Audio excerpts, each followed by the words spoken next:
26,000 চাকরি চলে গেল। এক্সাক্ট সংখ্যাটা 25,753। শিক্ষক শিক্ষিকারা কান্নাকাটি করছেন।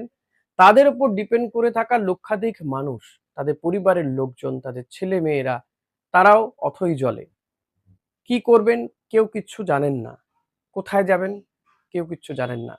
সুপ্রিম কোর্টের একটা নির্দেশ কিন্তু এ রাজ্যের লক্ষাধিক মানুষের চোখে জল এনে দিয়েছে। স্কুলগুলোর কি পরিস্থিতি? রাজ্যে এই মুহূর্তে একাধিক স্কুলে শিক্ষকহীনতায় ভুগছে। কোনো কোনো স্কুলে টিচার নেই, কোনো কোনো স্কুলে আবার স্টুডেন্ট নেই। এমনিতেই বহু স্কুল এমন রয়েছে যেখানে হয়তো ১ জন ২ জন ৪ জনকে দিয়ে চালানো হচ্ছিল। সেখানে হয়তো প্রচুর সংখ্যক স্টুডেন্ট। কিন্তু সুপ্রিম কোর্টের এই নির্দেশের ফলে একেকটা স্কুলে কোথাও হয়তো ৩০ জন, কোথাও ৭৬ জন, কোথাও আবার ৪ জন শিক্ষকের চাকরি চলে গেল একসঙ্গে। কোথাও একই সঙ্গে স্বামী-স্ত্রী দুজনের চাকরি চলে গেল। ভাবুন একবার তাদের পরিবারের ঠিক কি নেমে এলো। যদিও রাজ্যের মুখ্যমন্ত্রী মমতা বন্দ্যোপাধ্যায় বলছেন কেউ হতাশ হবেন না, হতাশায় অন্য কিছু করবেন না। কিন্তু থেমে থাকছে কি মানুষ? এই তো ক্যানিং এর এক শিক্ষিকা, তিনি নিজের জীবনকে বাজি রাখতে চেয়েছিলেন, চেষ্টা করেছিলেন। না, এটা কখনো পথ হতে পারে না।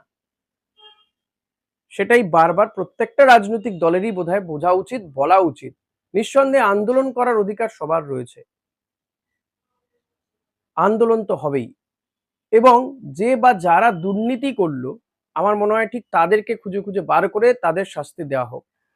যারা দুর্নীতি করলো, যারা টাকা নিল তারা শাস্তি পেল না। মাঝখান দিয়ে কিছু নিরীহ, যারা দিনের পর দিন লড়াই করে শিক্ষক হয়েছিলেন, আজ প্রায় বছর ১০ কাজ করার পর ওয়ান ফাইন মর্নিং তাদের চাকরিটাই চলে গেল। তো এই মানুষগুলো যাদেরকে গ্রেপ্তারও করা হয়েছিল অভিযুক্ত বলে, একের পর এক জামিনও পেয়ে যাচ্ছেন এই কোর্টেরই রায়ে। কি করে হয়? শোনা যাচ্ছে যে ৮ তারিখে, ৮ই এপ্রিল আরেকটা শুনানি রয়েছে। সেখানে যেটা রায় দিয়েছিল হাইকোর্ট, যে মন্ত্রিসভাকে এই তদন্তে অন্তর্ভুক্ত করতে হবে। তো যদি সুপ্রিম কোর্টও সেই রায় বহাল রাখে, তাহলে বর্তমান সরকারের জন্য ঘোরতর বিপদ অপেক্ষা করে আছে। সরকারি স্তর থেকে হয়তো বলা হচ্ছে যে শিক্ষকদের কিছু হবে না, আরেকটু অপেক্ষা করুন, বা যাদের চাকরি চলে গেছে তাদের কিছু হবে না, মুখ্যমন্ত্রীর ওপর ভরসা রাখুন। কিন্তু সত্যিই কি ভরসা রাখার জায়গা রয়েছে আর? নাকি মুখ্যমন্ত্রী নতুন কিছু করবেন, নতুন কিছু ম্যাজিক তিনি নিয়ে আসবেন, যেটাতে হয়তো এই মানুষগুলো বেঁচে যাবেন, বানভাসী হবেন না, একেবারে বানের জলে ভেসে যাওয়ার মতনই অবস্থা তাদের। আর বিরোধী দলগুলো ঠিক কি করছে এই সময় দাঁড়িয়ে? দেখুন, বিজেপি, তারও তো একটা ইস্যু পেল এই মুহূর্তে দাঁড়িয়ে। যদিও এই ইস্যু বহুদিন ধরে রয়েছে, কিন্তু সেই ইস্যুকে নিয়ে তারা কি পথে নামতে পারলো সেভাবে এখনো পর্যন্ত? খুবই সামান্য। উত্তর হচ্ছে খুবই সামান্য। আসলে বিজেপি ধর্ম নিয়ে একটা স্ক্রিপ্ট তৈরি করছিল। এই রামনবমী আসছে, রামনবমীতে তারা ঝাঁপিয়ে পড়বে, আন্দোলন হবে, বিভিন্ন দিকে লক্ষাধিক মানুষের সমাগমে মিছিল করবে, এই একটা পরিকল্পনা করছিল। ইন বিটুইন এই রায়টা চলে এলো। ফলত এখন তারা কি করবে সেই কর্মপন্থা বা কর্মসূচি তারা ঠিক করে উঠতে পারেননি, তাই তারা মাঠে নামতে পারছেন না। সিপিএম বা বাম দলগুলো, তারাও নামবো কি নামবো না, টুকটুক করে কোথাও কোথাও নামছেন বিক্ষিপ্তভাবে। কিন্তু বিজেপি, তারা কি এখনো রণকৌশল ঠিক করে উঠতে পারলেন না? এরাই আবার ভাবছেন যে ২৬-এর ভোটে বর্তমান শাসক দলকে হারিয়ে ক্ষমতায় আসবেন। এই ২৬,০০০ চাকরি প্রার্থী, তারা কি ২৬-এর ভোটের ভবিষ্যৎ গড়ে দেবেন? সেটা তো সময় বলবে। কিন্তু রাজ্যের বিরোধী দলগুলো, তারা এখনো দিশেহারা, দিশাহীন। অন্যদিকে শাসক দল, তারা তাদের ঘর গোছানোর কাজ করছে। তারা চেষ্টা করছে যে এই যে আশু একটা সমস্যা, এই সমস্যাটাকে ওভারকাম করতে, যেভাবে এর আগেও বহু সমস্যার সম্মুখীন হয়েছে। আর সাধারণ মানুষ ভাবছে কি আর হবে, একের পর এক দুর্নীতি তো দেখা গিয়েছে, তাতে সবাই পার পেয়ে যায়, ছাড়া পেয়ে যায়। তা সে নারদ হোক, সারদা হোক, রোজভ্যালি হোক কিংবা অন্যান্য দুর্নীতির ঘটনা। তাই আমার মনে হয় সাধারণ মানুষও এই বিষয়গুলো নিয়ে খুব বেশি চিন্তা ভাবনা করছে না। সত্যিই কি করছেন?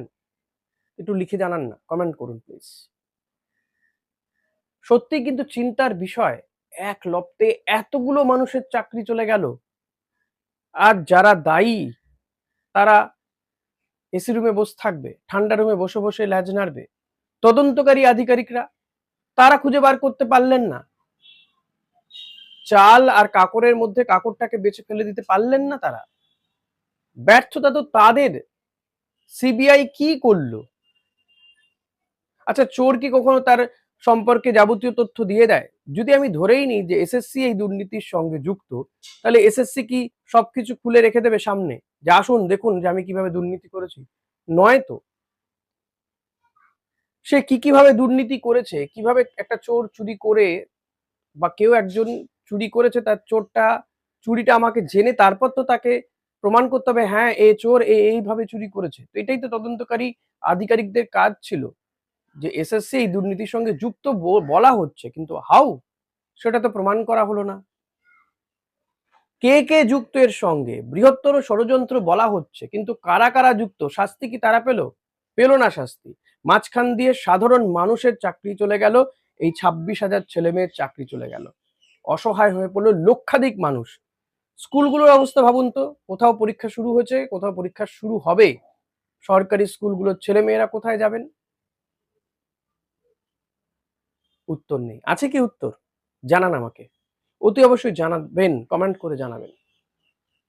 ভিডিওটা ভালো লাগলে লাইক, কমেন্ট, শেয়ার করবেন। আর আমার এই নতুন চ্যানেলটা সাবস্ক্রাইব করতে ভুলবেন না। Thank you.